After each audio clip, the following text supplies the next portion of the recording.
Y si te dijera que existen 12 hábitos japoneses para ordenar tu casa en solo 12 minutos, y que esos 12 minutos pueden devolverte paz, claridad y energía como si hubieras descansado por dentro? Mira, yo soy Yokoi Kenji, y siempre digo algo que a muchos les incomoda. La disciplina tarde o temprano vence a la inteligencia, y también vence al caos. Porque la mayoría no vive cansada por trabajar demasiado, vive cansada por postergar lo que sabe que debe hacer. Y aquí viene la idea, no vamos a hablar de cambiar tu vida con una frase bonita, vamos a hablar de algo práctico. 12 minutos diarios, 12, no una hora, no cuando tenga tiempo, 12 minutos. Porque el problema no es que no puedas, el problema es que tu mente se acostumbró a vivir en desorden como si fuera normal. Y antes de seguir, hazme un favor, suscríbete, activa la campanita y escríbeme en comentarios. ¿Qué es lo que más se te desordena? La cocina, el closet, los papeles, el cuarto, el baño, porque lo que vamos a hacer hoy no es limpieza, es recuperar autoridad sobre tu espacio. Y cuando recuperas autoridad sobre tu espacio, curiosamente, empiezas a recuperar autoridad sobre tu vida. Ahora sí, te voy a dar los 12 hábitos japoneses, estilo Japón, simple, concreto y disciplinado, y estilo latino, realista, aterrizado y aplicable. Hábito 1. Uno entra, uno sale. ¿Sabes cuál es el problema real de la mayoría de hogares? No es que la gente sea sucia o perezosa. No, el problema es más profundo y más cotidiano. La gente vive sin reglas, vive reaccionando, vive acumulando por costumbre. Y cuando tú vives sin reglas, la casa no se vuelve tu refugio. La casa se convierte en un recordatorio constante de lo que no estás controlando. Por eso el primer hábito japonés es tan poderoso. Uno entra, uno sale. Y a algunos les parece exagerado, como si fuera un capricho minimalista. Pero no es eso. Esto es disciplina básica. Es como cuando en Japón tú ves un tren. Llega a tiempo, sale a tiempo, todo tiene un orden. En muchos países latinos el tren no es que no funcione. Es que el sistema no tiene cultura de límites. Y el desorden en la casa es exactamente eso. Un sistema sin límites.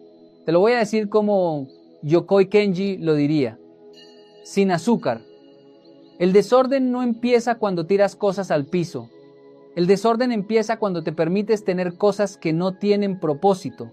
Cuando entras a tu casa y ya no sabes si ese objeto está ahí porque lo necesitas, o porque te dio culpa botarlo, o porque algún día lo usarás. Y ese algún día es el cementerio de los sueños y el almacén del caos. Mira, uno entra, uno sale, es una regla que te enseña a vivir con dignidad. Porque cada vez que entra algo nuevo a tu vida, tú decides conscientemente qué se queda y qué se va. Y esa decisión, aunque parece pequeña, entrena tu carácter. Es como ir al gimnasio, pero del cerebro y de la voluntad. Porque soltar cuesta. Y el japonés entiende algo que nosotros no siempre entendemos. El costo de soltar hoy es menor que el costo de cargar mañana. Cuando tú compras algo nuevo, tu mente siente placer. Eso lo sabe cualquiera. Te llega el paquete, abres la bolsa, estrenas, te miras al espejo y hay un pequeño golpe de emoción. Pero después viene la realidad. Ese objeto necesita espacio. Y si tú no sacas algo viejo, el nuevo no entra en una casa ordenada. Entra en una casa que se está volviendo bodega. Y el problema con las bodegas es que no están hechas para vivir. Están hechas para guardar. Y tú no puedes vivir bien donde todo se guarda y nada se suelta. Entonces la regla es simple, pero la aplicación es profundamente humana. Compraste una camisa, listo, una vieja sale. Trajiste una taza bonita, perfecto, una taza que ya está fea o repetida, se va. Llegó un juguete para el niño, bien, otro que ya no usa se dona. Y aquí viene el detalle. La clave no es votar por votar. La clave es elegir. Y cuando tú eliges, tú gobiernas. Muchos me dicen, pero Kenji, es que a mí me da pesar votar. Claro, te da pesar porque eres buena persona, pero ojo con esto, ser buena persona no significa vivir atrapada en cosas, porque a veces esa bondad es disfraz de miedo, miedo a la escasez, miedo a que te falte, miedo a arrepentirte, y ese miedo cuando se vuelve hábito te roba paz, porque vivir acumulando por si acaso es vivir declarando que el futuro es una amenaza, y el cerebro se acostumbra a esa sensación. En Japón existe una frase que a mí me gusta mucho por la mentalidad que refleja. Si algo no cumple función o no genera bienestar, estorba.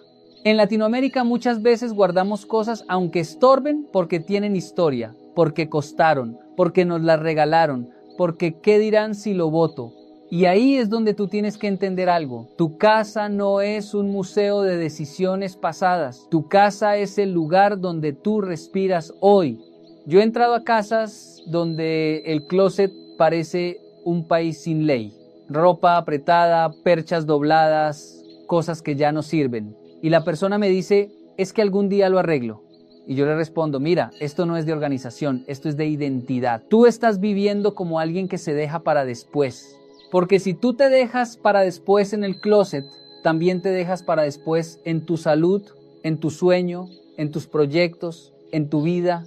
Ahora, escucha esto porque es clave. Uno entra, uno sale, no es solo para ropa, es para papeles, es para recipientes, es para adornos, es para todo. Si tú no aplicas esta regla, tu casa crece de cosas, pero tu paz se reduce y llega un momento donde lo que más tienes es desorden y lo que menos tienes es ganas. ¿Y cómo se aplica sin trauma? Con rituales simples. Cada vez que vayas a meter algo nuevo a una repisa, pregúntate, ¿qué cosa aquí ya cumplió su ciclo? Porque todo en la vida tiene ciclos. Hay ropa que cumplió su ciclo, hay objetos que cumplieron su ciclo, hay cosas que fueron útiles en una etapa, pero ya no representan tu vida actual. Y aferrarte a eso es como querer vivir en una fotografía del pasado. Te lo explico con una comparación. Imagina que tú quieres que tu casa sea como un aeropuerto japonés. Limpio, claro, funcional. Pero cada vez que alguien llega con una maleta, tú dices, no, déjala ahí, que no moleste. Y llegan 100 maletas y ya no hay pasillo, ya no hay movimiento, ya no hay orden. Eso mismo pasa con las cosas. Cada objeto extra es una maleta en tu pasillo mental. Y por eso la regla uno entra, uno sale es una declaración de libertad. Porque te enseña a decir, esto entra porque lo elijo y esto sale porque lo decido. Y cuando tú tomas decisiones pequeñas todos los días, tu carácter se fortalece para decisiones grandes. El que no puede decidir sacar una camiseta vieja, muchas veces tampoco puede decidir cortar un hábito dañino. Porque en el fondo es la misma raíz, dificultad para soltar. Ahora tal vez tú me digas, pero Kenji, yo tengo recuerdos, tengo cosas de mis hijos, tengo cosas con valor emocional. Perfecto. No se trata de botar tu historia. Se trata de no vivir enterrada en ella. Puedes tener una caja de recuerdos, una sola, una caja bien cuidada, donde guardas lo importante. Pero lo que no puede pasar es que toda tu casa sea una caja de recuerdos, porque entonces no estás habitando un hogar, estás habitando una nostalgia.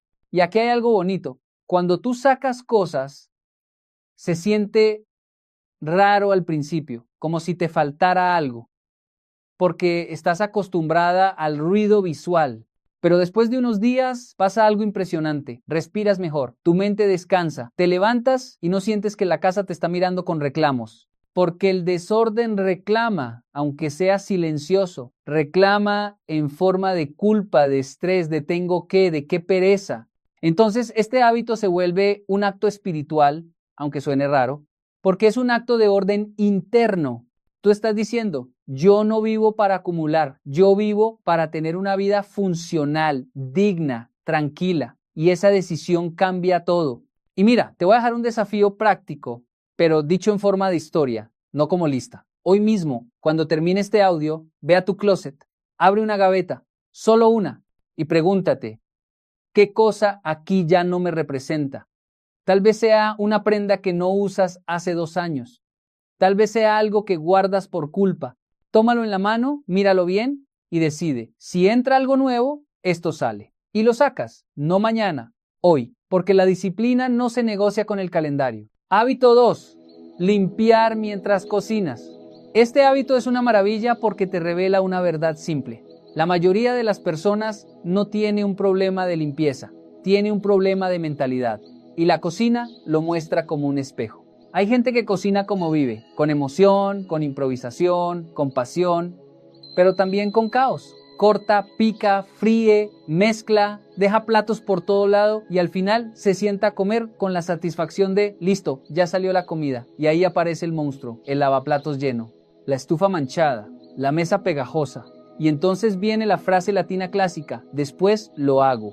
¿Y sabes qué pasa con ese después? Que se convierte en un enemigo silencioso, porque después llega cuando ya estás cansada, después llega cuando ya quieres descansar, después llega cuando ya no tienes ganas. Entonces no lo haces. Y al día siguiente no solo tienes el desorden de hoy, sino el desorden de ayer acumulado. Y así, sin darte cuenta, la cocina empieza a producir estrés en vez de producir alimento. En Japón hay una palabra que a mí me gusta por lo que transmite: anticipación. Allá se entrena mucho la mente para anticipar y reducir el esfuerzo futuro. Por eso tú ves que un japonés no deja para después lo que puede hacer en ahora, no por afán, sino por respeto a su energía. En muchas culturas latinas, al revés, uno cree que dejarlo para después es descansar, pero es mentira, es una deuda y las deudas se cobran. Limpiar mientras cocinas es el arte de no generarte deudas. Es usar el tiempo muerto, como cuando el arroz está en el fuego o el agua está hirviendo, para lavar el cuchillo, limpiar la tabla, enjuagar el tazón.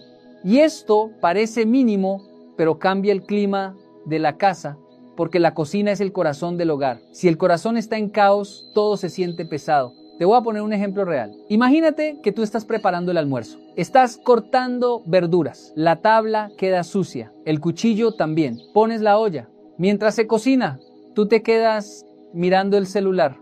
Y no pasa nada hasta que terminas de comer. Ahí el celular no te salva. Ahí la cocina te mira. Y tú dices, qué pereza. Y tu cuerpo entiende la cocina es un castigo. Ahora imagina la misma escena, pero con mentalidad japonesa. Cortas verduras, terminas de cortar, enjuagas la tabla, lavas el cuchillo, lo guardas, pones la olla. Mientras el agua hierve, limpias el mesón, la estufa queda lista, te sientas a comer y el ambiente está ligero. ¿Notas la diferencia? No es estética, es energía mental.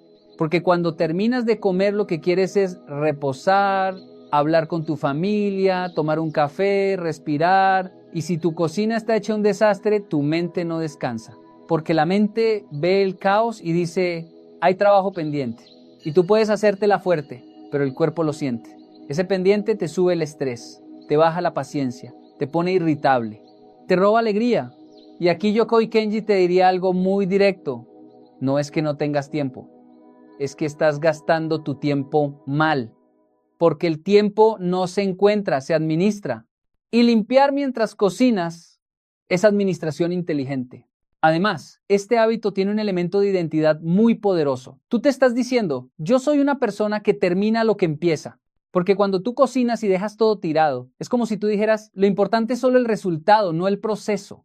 Y esa mentalidad se mete en toda tu vida. Pero cuando limpias mientras cocinas, estás entrenando una mentalidad distinta. Mi bienestar también está en el camino. Y esa mentalidad te vuelve más estable. Hay gente que me dice, pero Kenji, yo cocino rápido, no tengo tiempo de lavar mientras cocino. Claro que sí tienes, solo que no lo has convertido en sistema. Porque la clave no es hacerlo perfecto, es hacerlo automático. Cuando tú ya lo vuelves hábito, ni lo piensas. Mientras la comida está en el fuego, tus manos hacen lo mínimo para que no se acumule. Y al final no te queda una montaña, te queda un cierre.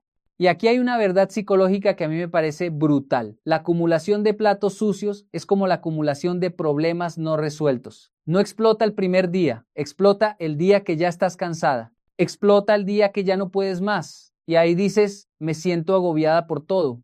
Y sí, claro, por todo, incluyendo la cocina. Entonces, limpiar mientras cocinas es un hábito que reduce fricción, reduce discusiones en pareja, reduce resentimientos, reduce ese estrés tonto de quién va a lavar, porque ya no hay un lavaplatos gigante.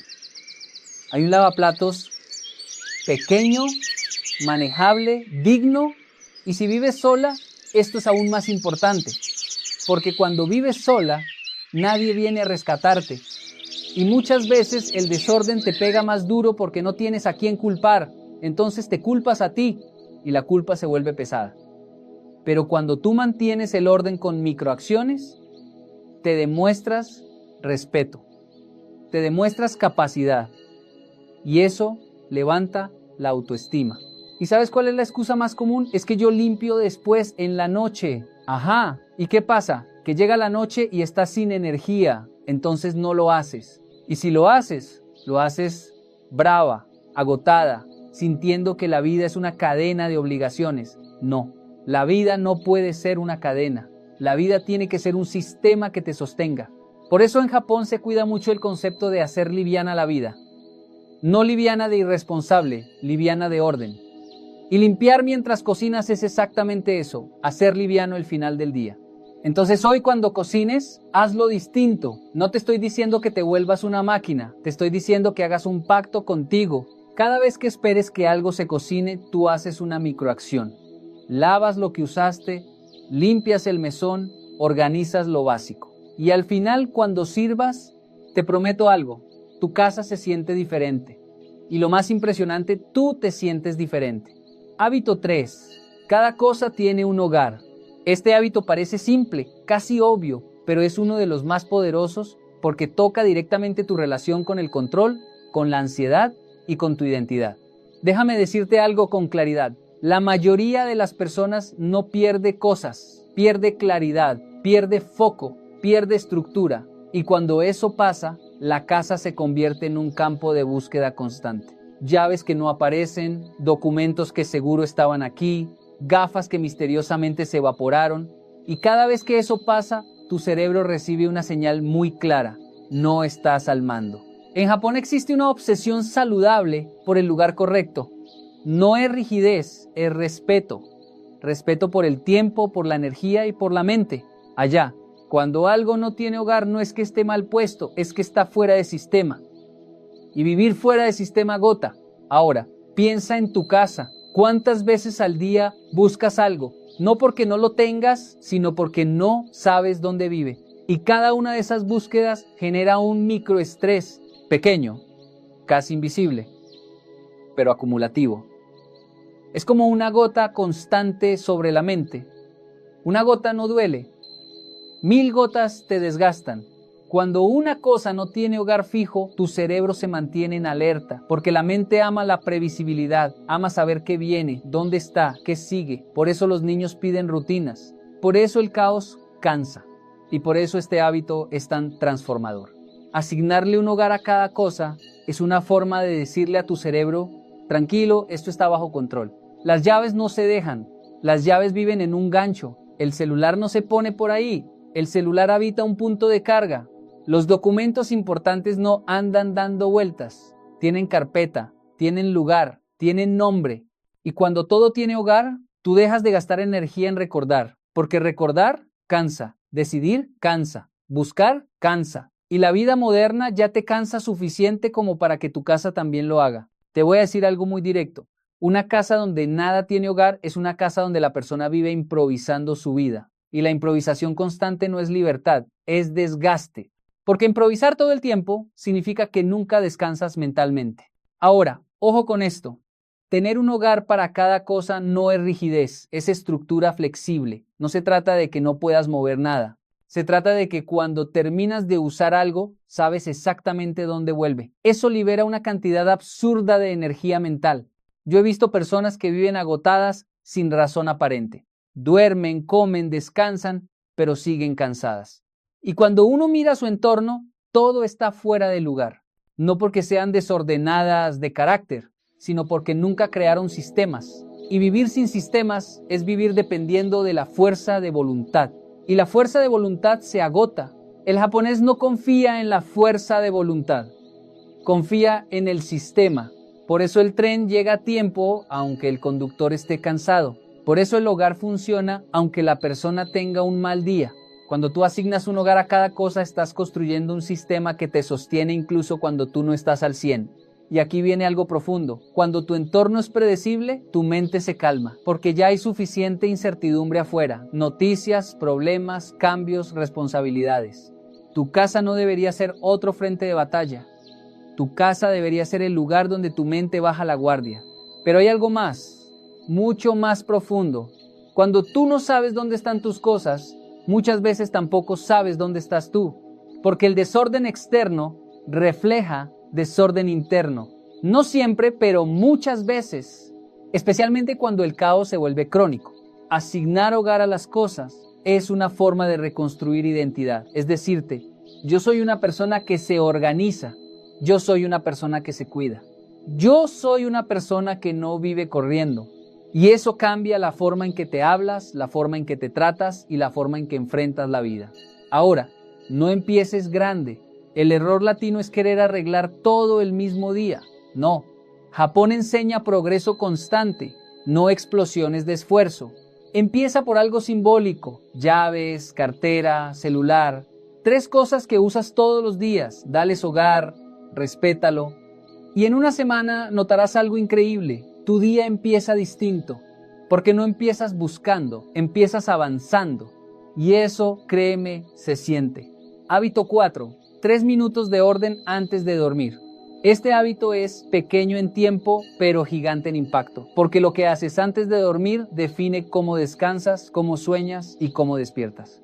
Déjame decírtelo claro. No puedes descansar bien en un entorno que te grita caos. Aunque cierres los ojos, aunque te acuestes, aunque intentes relajarte, el cerebro no se apaga porque tú se lo ordenes. Se apaga cuando se siente seguro. Y el desorden es una señal de alerta.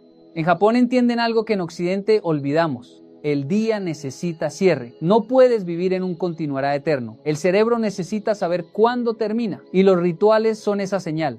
3 minutos antes de dormir no son para limpiar la casa, son para cerrar el día, recoger lo visible, nada más.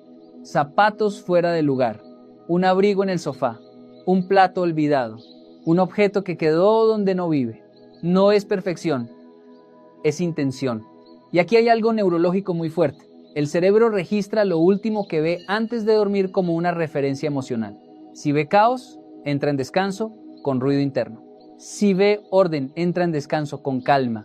Por eso hay personas que duermen 8 horas y despiertan cansadas. No es el colchón, es el entorno. Porque el cerebro nunca bajó la guardia. Cuando tú haces este ritual de 3 minutos, le estás diciendo a tu sistema nervioso: todo está bajo control, puedes soltar.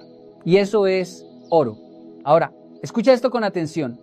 Muchas mujeres, especialmente en etapas de madurez, tienen problemas para desconectar. No porque no quieran, sino porque pasaron años siendo el sostén de todos. Siempre pendientes, siempre alertas, siempre resolviendo, y el cuerpo aprende ese estado como normal. Entonces llega la noche y el cuerpo no sabe apagar. Este hábito reeduca al cuerpo, le enseña que hay un final, que ya no hay que estar alerta, que ya hiciste suficiente. Y no se trata solo de la casa, se trata de tu mente. Cuando recoges, tu respiración baja, tu ritmo se desacelera, tu cuerpo entra en modo cierre. Es casi una meditación en movimiento. Y no necesitas incienso ni música especial, necesitas intención.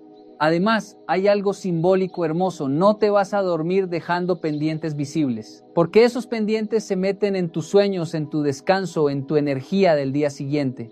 Ahora, piensa en la mañana, te levantas, abres los ojos y lo primero que ves es orden. Eso programa tu día distinto, no empiezas corriendo, empiezas con dignidad, empiezas con claridad. En Japón se dice que la mañana es una extensión de la noche anterior. Y es verdad, el día no empieza cuando suena la alarma, empieza con lo que dejaste preparado. 3 minutos hoy te regalan 20 minutos mañana, porque no tienes que recoger, buscar, ordenar con afán, ya está hecho. Y aquí va algo fuerte: cuando tú no haces este ritual, inconscientemente te estás diciendo: yo me merezco despertar en caos. Y eso, repetido todos los días, afecta la autoestima. Porque la autoestima no se construye con frases bonitas, se construye con actos cotidianos. Este hábito también reduce discusiones, reduce estrés matutino, reduce esa sensación de ya estoy cansada y el día ni empieza. Y lo mejor, no depende de motivación, depende de decisión. 3 minutos no se negocian, no es si tengo ganas, es porque me respeto. Hazlo incluso los días malos. Especialmente los días malos, porque ahí es cuando más lo necesitas. Hábito 5. La entrada manda al ambiente. Si tú quieres entender cómo vive una persona, no mires su sala, no mires su cocina, no mires su cuarto, mira la entrada de su casa, porque la entrada es una declaración silenciosa. Es el primer mensaje que tu hogar te da a ti y a cualquiera que cruza la puerta. En Japón, la entrada no es solo un espacio funcional, es un límite simbólico. Es el lugar donde se deja el mundo exterior y se entra al mundo interior. Allá, cuando alguien entra a una casa, se quita los zapatos, no porque el piso sea frágil, sino porque el alma necesita transición. Necesita entender que ya no está en la calle, que ya no está en lucha, que ya no está en ruido. En muchas casas latinas pasa lo contrario. La entrada es un depósito, bolsos tirados, zapatos cruzados, papeles encima de una mesa, llaves que no aparecen, paquetes sin abrir, y sin darte cuenta traes el caos de la calle y lo esparces por toda la casa. Entonces no hay ruptura entre el afuera y el adentro. No hay descanso real. Te voy a decir algo fuerte. Si tu entrada es caótica, tu mente nunca termina de llegar a casa. Siempre estás un poco afuera, siempre estás un poco en alerta, siempre estás un poco cargada. La entrada debería ser el lugar más simple de la casa, no el más bonito, no el más caro, el más claro, porque claridad externa genera claridad interna. Este hábito japonés no se trata de estética, se trata de límites. Y las personas que no ponen límites afuera terminan agotadas por dentro. Tener un lugar claro para las llaves, para el bolso, para los zapatos, para lo que traes del mundo exterior, es una forma de decirle a tu sistema nervioso hasta aquí. Y ese hasta aquí es medicina. Porque mira, el mundo ya es suficientemente exigente. Te pide cosas, te reclama, te empuja, te acelera. Tu casa no puede ser una extensión de esa exigencia. Tu casa tiene que ser el lugar donde tu cuerpo baja la guardia. Ahora, no se trata de copiar literalmente la cultura japonesa. No todos nos quitamos los zapatos, no todos tenemos genkan, pero sí podemos adaptar el principio. Un pequeño mueble, una bandeja, un gancho, un zapatero sencillo. Algo que diga, aquí termina el ruido y aquí viene lo profundo. Cuando tú entras a tu casa y no sabes dónde dejar nada, tu mente sigue en modo calle, sigue resolviendo, sigue improvisando. Pero cuando entras y todo tiene su lugar, algo cambia. El cuerpo entiende que ya no tiene que estar en alerta. ¿Sabes por qué muchas personas llegan a casa y siguen irritables, cansadas, con mal genio? No siempre es el trabajo. Muchas veces es porque nunca cerraron el mundo exterior, lo metieron completo a la casa. La entrada es una frontera emocional. Y cuando no hay frontera, hay invasión. Este hábito también impacta mucho las relaciones, porque cuando no hay orden en la entrada, todo se riega. Zapatos en la sala, bolsos en la mesa, papeles en el sofá, y ahí empiezan las discusiones pequeñas que parecen tontas pero desgastan. ¿Quién dejó esto aquí? ¿Por qué siempre está todo tirado? Nadie cuida nada. Pero cuando la entrada está clara, el orden se sostiene más fácil, porque el desorden no entra con fuerza, se queda contenido. Y aquí te digo algo clave, no necesitas mucho espacio, necesitas decisión. Incluso este hábito es uno de los más profundos, porque cambia por completo la forma en que miras algo tan cotidiano como limpiar. Aquí ya no estamos hablando solo de orden, estamos hablando de conciencia. En Japón, limpiar no es una tarea menor, no es algo que se hace de mala gana, no es castigo, es práctica, es entrenamiento, es una forma de estar presente. Por eso los monjes limpian los templos todos los días. No porque se ensucien tanto, sino porque la limpieza ordena la mente. En muchas culturas latinas, limpiar es sinónimo de cansancio, de obligación, de me toca. Y cuando haces algo desde el me toca, tu cuerpo se tensa, tu mente se resiste y tu energía se drena. Pero cuando haces algo desde la presencia, todo cambia. Limpiar como meditación significa una cosa muy simple: hacer una sola cosa a la vez, con atención plena, sin celular, sin televisión, sin ruido, solo tú, el movimiento y el momento. Cuando limpias así, sucede algo poderoso. La mente deja de viajar al pasado y al futuro, deja de rumiar problemas, deja de anticipar preocupaciones, se queda aquí, y ese aquí es descanso. Porque muchas personas no están cansadas del cuerpo, están cansadas de la cabeza. Este hábito te enseña algo que la vida moderna te robó: la capacidad de estar presente. Y la presencia es medicina. Reduce ansiedad, baja el estrés, calma el sistema nervioso. Y no necesitas sentarte a meditar en silencio durante 1 hora. Puedes meditar limpiando una mesa, siente el trapo en la mano. Observa cómo la superficie cambia, respira mientras limpias. Eso es mindfulness real, eso es vida real. Además, este hábito transforma tu relación con el hogar. Ya no es un lugar que te exige, es un espacio que acompañas. Y cuando acompañas algo, lo cuidas mejor. Y cuando cuidas algo, te cuidas a ti. Hay algo hermoso que pasa cuando limpias con presencia. Aparece la gratitud.